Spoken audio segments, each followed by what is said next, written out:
Another day, another DIY!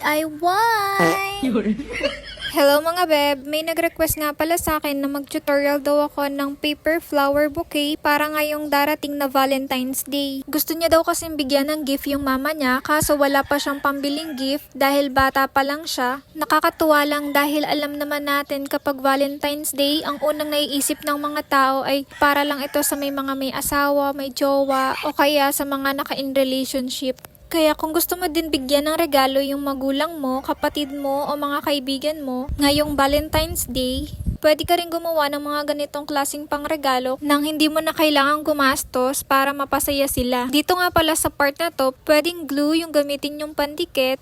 After nyo mag-glue yung dalawang side, ibubukan nyo lang yun sa ilalim na part niya para maging ganito. Kung wala pala kayong available na colored paper, pwede din kayong gumamit ng bond paper or typewriting. Tapos kulayan nyo na lang sila para mas maganda siya tignan. Dito naman sa gagawin kong stem, pwede nyo siyang i-roll or tupiin tulad ng ginagawa ko sa video. Hindi na ako naglagay ng sukat kasi pwede naman siya kahit anong sukat basta wag lang masyadong manipis. After ko gumawa ng stem, tinusok ko lang siya sa ilalim na part ng bulaklak para maging ganito.